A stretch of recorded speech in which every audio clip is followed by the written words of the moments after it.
Star जो star प्रचारक है उनको भी आप अपने अंदर मंथन करने की आवश्यकता है कि हमारी छाप वहाँ वोटरों पर नहीं छपी, जिसके कारण उनका वोट हमारी पार्टी को नहीं मिला। 40 स्टार प्रचारक में निषाद समाज के भी एक मंत्री स्टार प्रचारक, उनको सोचना चाहिए, उनको चिंतन मंथन आत्म मंथन करने की आवश्यकता है कि उनसे के कहने पर भी वोट नहीं पड़ा। और यहाँ पे ये सब बड़ा मैटर नहीं है, हमारी कमी कहाँ रह गई, जो जनता हमसे नाराज हो गई उनको फिर मनाने में हम लोग कामयाब होंगे और फिर पुनः वापसी करेंगे प्रचंड बहुमत के साथ। भाजपा नेता मुकेश निषाद हमारे साथ बातचीत करने के लिए हैं। बांकीपुर का जो परिणाम आया, आपके अभेद किला को प्रशांत किशोर ने ढा दिया है। देखिए, पहले तो हम जनमत का सम्मान करते हैं, लेकिन हम लोग इससे घबराते नहीं हैं, क्या कि हमारे नेता जिनको मैं अपना आदर्श मानता हूँ, सदैव अटल बिहारी वाजपेयी जी, वो सदन में एक पंक्तियाँ दोहराते थे, क्या हार में क्या जीत में किंचित नहीं भयभीत में, कर्तव्य पथ पर जो मिला यह भी सही वह भी सही, वरदान नहीं मानूंगा जो कुछ पर हार नहीं मानूंगा। तो इससे स्पष्ट होती है कि कर्तव्य पथ पर चले रहो, हारने की आवश्यकता नहीं है और समय के अनुसार बदलेगा। समीक्षा करेगी हमारी पार्टी, हर चीज़ पर, हमारे पार्टी में हर चीज़ पर मंथन होता है कि कमियां कहाँ रह गई।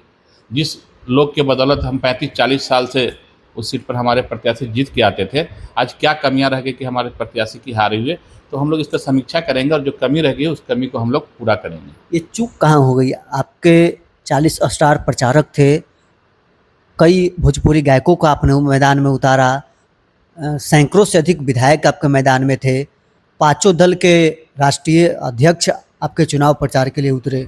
देखिए, ये सवाल तो स्टार प्रचारकों से होनी चाहिए, क्योंकि उनके प्रचार का और उनके व्यक्तित्व का कोई असर नहीं रहा, तभी तो जनता का जो मत था वो हमारे पक्ष में नहीं आया। ये संगठन के जो भी शीर्ष नेतृत्व है, सभी स्टार प्रचारकों से पूछना चाहिए कि उनके प्रचार का कोई असर नहीं दिखा बांकीपुर में। तो ये जो स्टार प्रचारक है उनको भी आप अपने अंदर मंथन करने की आवश्यकता है कि हमारी छाप वहाँ वोटरों पर नहीं छपी, जिसके कारण उनका वोट हमारी पार्टी को नहीं मिला। मल्लाह समाज के भी वोट आप लोग ट्रांसफर कराने में असफल रहे। मल्लाह समाज के भी स्टार प्रचारक जो केंद्रीय मंत्री घूम रहे थे ना, उनसे सब पार्टी सवाल करेगी कि उनके कहने पर आपकी जवाबदेही कुछ नहीं है। मैं अपने स्वेच्छा से लगा था, पार्टी ने मुझे कहीं ऑथराइज नहीं किया था। मैं तो एक समर्पित कार्यकर्ता हूँ, इस हैसियत से मैं अपनी ईमानदारी से मैं पार्टी के लिए जो मुझसे बना, जितनी मेरी क्षमता थी, मैंने अपने क्षमता से और अपनी संसाधन से मैंने पार्टी के लिए काम किया।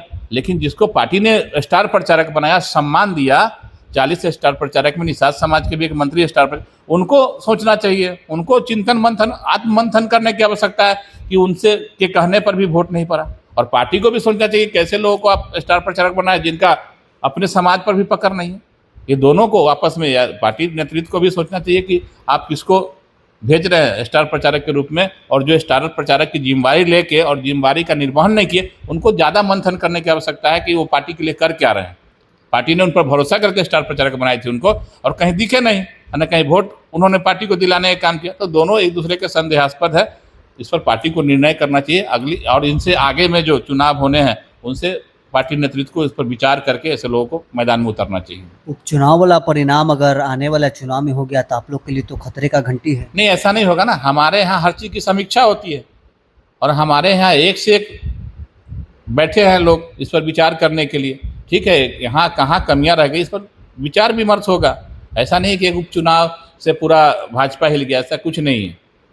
और हमारे पार्टी में तो जो भी जीते हैं, जनता का हमने सम्मान किया, उनका जो मत था उसका हमने सम्मान किया और विचार होगी कहाँ लोगों में नाराजगी रही भाजपा के प्रति, उस पर हम लोग फिर संपर्क करेंगे डोर टू डोर। हमारे पार्टी तो 365 दिन काम करने वाली पार्टी है, यहाँ पे ये सब बड़ा मैटर नहीं है। हमारी कमी कहाँ रह गई, जो जनता हमसे नाराज हो गई उनको फिर मनाने में हम लोग कामयाब होंगे और फिर पुनः वापसी करेंगे प्रचंड बहुमत के साथ। एक आखिरी सवाल रहेगा, तेजस्वी यादव और मुकेश सहनी के जो प्रत्याशी थे उनका तो जमानत जब्त हो गया, उनका चर्चा क्यों कर रहे हैं? जिनका जो अपनी जमानत बचाने में नहीं नजर पड़े, उनकी चर्चा करना समय की बर्बादी है।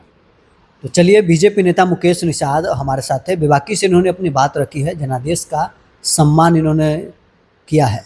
बहरहाल इस क्रम इतना ही, आप बने रहे न्यूज़ नेशन के साथ।